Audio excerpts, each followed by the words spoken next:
People have long dreamed of moving to California, but increasingly the people in the state are looking to get out. According to recently released data from the U.S. Census, about 38,000 more people left California than entered it in 2018.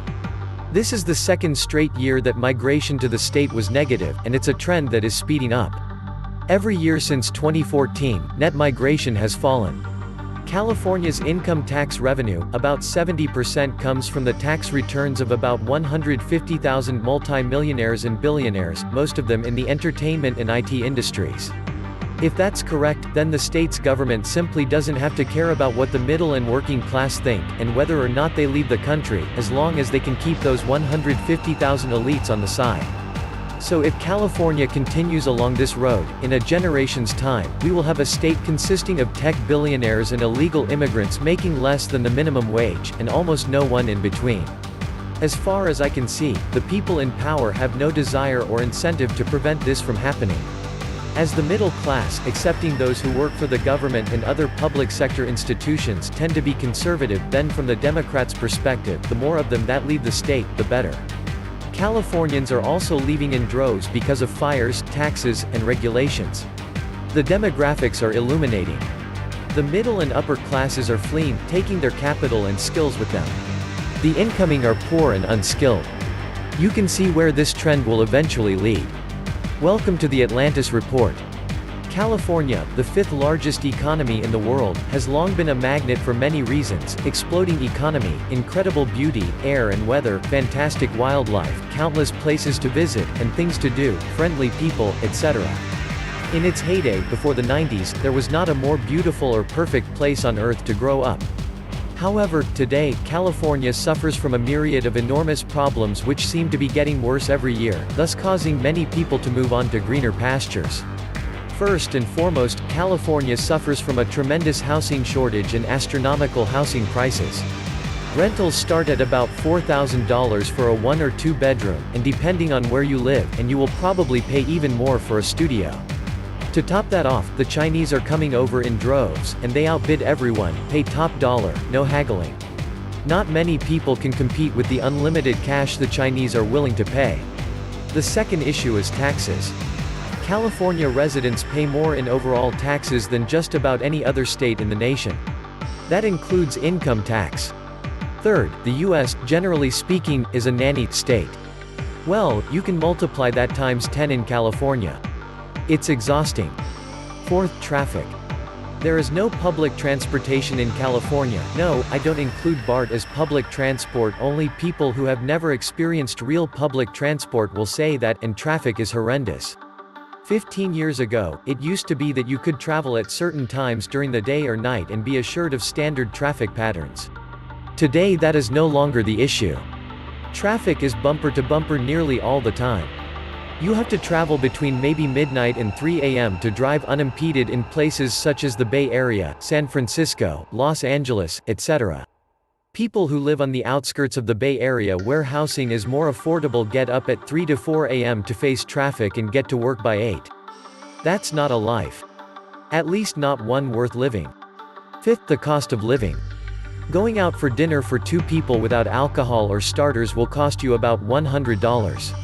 That's a familiar place in a typical town in the Bay Area, San Francisco, Los Angeles, etc. Prices, of course, are higher or lower depending on the restaurant or location.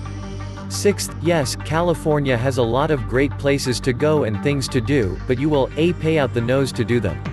B. Deal with crowds and parking. C. Make an appointment and buy a ticket in advance, sometimes months, for many attractions, and D. Face the traffic to get there. Seventh, there is a real water shortage problem. This is exacerbated by ridiculous water policies set by the myopic powers that be. For example, water for agriculture and residential areas are, in many cases, funneled away to water the vast amounts of golf courses throughout the state, leaving residential areas and farmers penalized for excess water use. That means no greenery for homes, which have postage stamp-sized yards, and fewer crop yields, or none, for farmers, or they pass down the cost to the consumer, thus giving the average shopper about 20 blueberries at a price $8 higher if you want organic. 8. Crime. It's a real issue. While I was visiting a friend in the Bay Area, there was a shooting across the street from his home.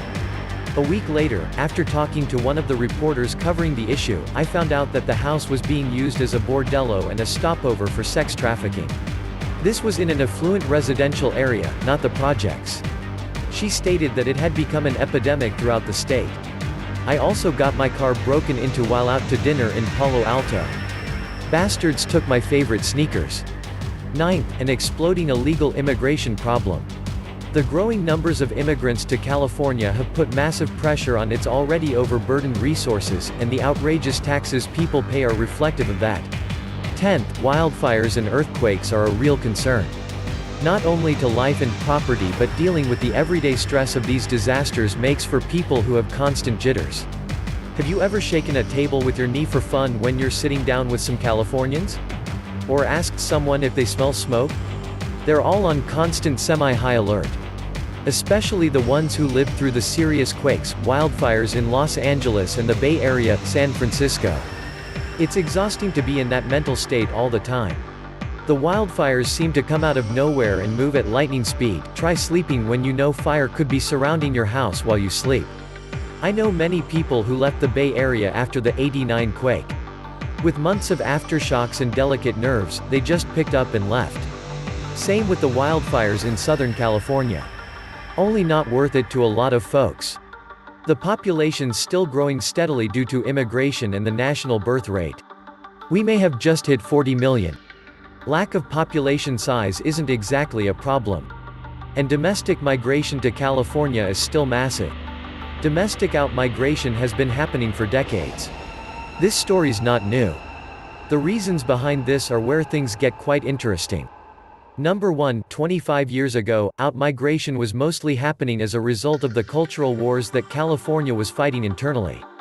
Similar to what's currently happening at the national level, California had to make a conscious decision to move forward in being a multicultural, liberal state. It wasn't a pretty scene, but the result was definitive. Hence you had a large number of people leave the state for political reasons, and they made other countries such as Idaho more conservative as a result. These people have entirely left California behind, they think it's gone to hell, and are not interested in importing any of it where they are.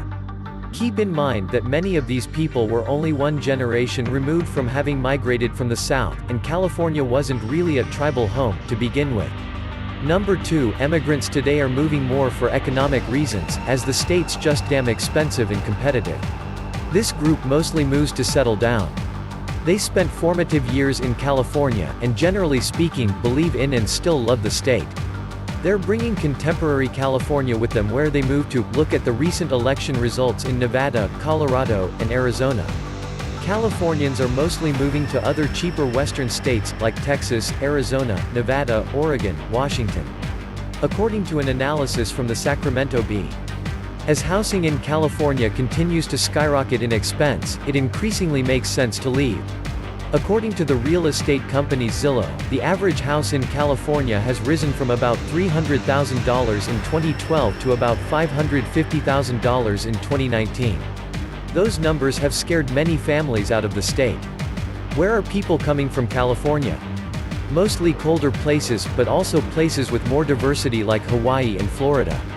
Even though it seems California has a large economy, it also has a lot of debt.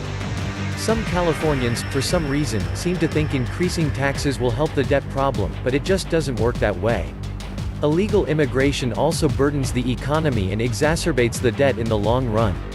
It will worsen things if we have any more move towards universal health care policies here.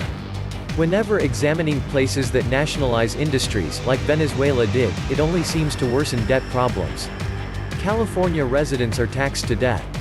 Sure, it certainly has a lot of beautiful things, it's not all bad here, but the air quality depends on where you are. If you're somewhere like Los Angeles, from a distance away, you can see a transparent layer of smog hovering above. With everything so heavily taxed and expensive, it's hard to live here. There's a growing number of homeless and unemployment because of lack of housing, and you're likely to need at least 2 jobs to sustain yourself. More people having multiple positions increases unemployment, that's why unemployment increased after the ACA 2010. You can especially see this in places like LA and around San Francisco. It'd be nice to have more homeless shelters to help people get back on their feet, but getting back on your feet will only take you so far if you can't afford things. Sure, there are fun things to do, but that's if you have the money to do them. It's very unfriendly to business, so they don't have much reason to stay and help with the debt. It's way more beneficial to do business elsewhere. Some say weed could help the debt, but weed doesn't exactly make people more productive and causes poor memory. Plus, it's not like Colorado's economy is booming. Actually, since 2014, crime has been rising in Colorado. A lot of people still think that continuously increasing the minimum wage will help everyone pay for the increasing expenses, but that doesn't work that way either. The more businesses have to pay each individual, the higher retail prices must go to help pay those people. The money has to come from somewhere. Crime is going up, like in our Latino communities, too, including more drug dealers, etc. Increased illegal immigration hurts lower-income families' jobs. If you're rich here, the more money you make, the more gets taken through taxes, but if you're poor, though poor is relative in US terms, and work minimum wage, you need 2 or more just to support yourself and or a family, but that's difficult when much of illegal immigration takes lower-income jobs. Fires are pretty big here. Most of them are caused by people being careless and or dumb. The drought isn't fun. Not a place you'd want to retire in. I know people who move out of California to retire because of those funds getting taxed, even if they loved living in California before. And here is a crucial detail about the domestic migration numbers that most official statistics miss: they ignore international migration. For example, a software engineer moves from India to Silicon Valley, works for 3 years, he takes a job in Texas. From a domestic migration standpoint, California has lost 1 person. From a total population perspective, California has not lost anyone. A Guatemalan economic migrant comes to live with his cousin in East Los Angeles. After 14 months, he moves to Ohio to work in a restaurant. From a domestic migration standpoint, California has lost 1 person. From a total population perspective, California has not lost anyone. This is important because California has 2 massive international gateways, each of which sees tens of thousands of legal and illegal international arrivals each year. Many of them do not stay in California forever. The bottom line is that California is the center of the universe on so many levels, and for so many reasons. I often wonder if these issues are purposely not adequately addressed for the sole purpose of keeping people out and getting people to leave. The state can only take so many people, after all. Regardless, due to the exponential population growth we face today and the inability of politicians and planners to come up with modern, valuable, and substantial solutions, I doubt we'll ever see any improvements or solutions to the issues destroying this beautiful jewel of a state. That's why people are leaving. This was the Atlantis Report. Please like, share, and subscribe. Thank you.